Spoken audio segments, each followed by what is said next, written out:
of real estate as being the stable place to put your money. And it's a good idea. However, it's a very fluctuating idea. We can find ourselves in a negative market where you can't sell. We can find ourselves in some high-priced city where taxes begin to crowd us out. Rules and regulations begin to make it less profitable to own property in these areas. So real estate in and of itself is not without its own kind of trouble. When we think in terms of gold, the other hard asset that is out there for a store of wealth, where will we be in 10 years? I was still around when Nixon shut the gold window on the ability for Americans to own gold. And numerous countries have confiscated the treasures and the wealth and the gold of people. And it's not as though that can't happen again. Where will we find ourselves in the future? One of the things about any asset, particularly something that you would say is a store of value, you want to ask the question is, how does it compete with other asset classes? Whether it's real estate, whether it's stock, whether it's gold, silver, precious stones, you name what it might be. And the idea then that we've talked about so many times in these discussions, Robert, is that a fixed number of tokens that are out there and a growing population who is starting. Law of supply and demand is as sure as the sun's going to come up tomorrow. And we realize that because of that law, because demand is going to become greater, but the supply is going to be fixed, unlike inflated dollars that they can print and print and print over again, that the concept of a store of value, or the idea of how will it compete over the next several years against other asset classes. The feeling is, and I think Michael Saylor was correct, that we are going to see just the natural laws beginning to take place, and things will sort themselves out in due course. It can be shaky now, but that is not indicative of where we're going to be 10 years from now.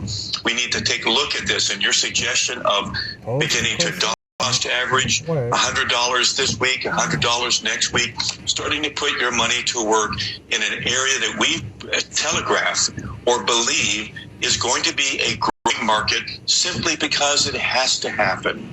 So my confidence is sometimes bruised, but it is not shaken. I believe that cryptocurrency, Bitcoin, Ethereum, these other good tokens and coins are going to be the commodity of tomorrow. And even now, Bank of America is dealing with XRP as a world. There's so much happening that you can't hardly miss the good news, except that you spend all your time listening only to the bad news. So get in touch with us at 1-8333-BITCOIN. That's 1-8333-BITCOIN.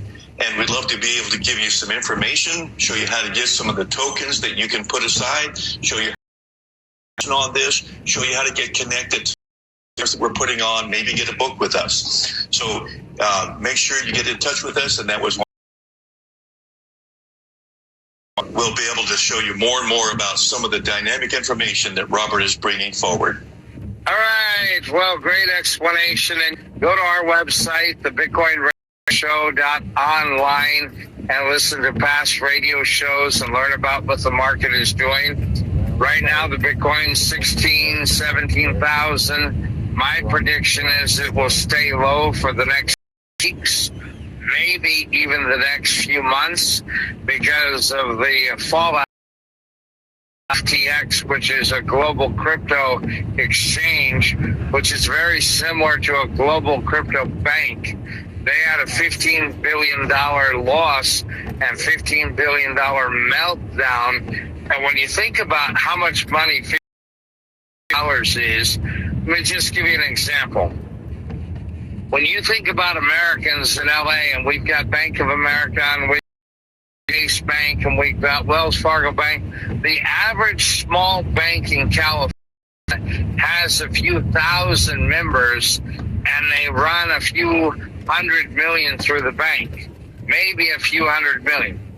When you look at an exchange like FTX, they had millions of people, millions of clients working with billions of dollars.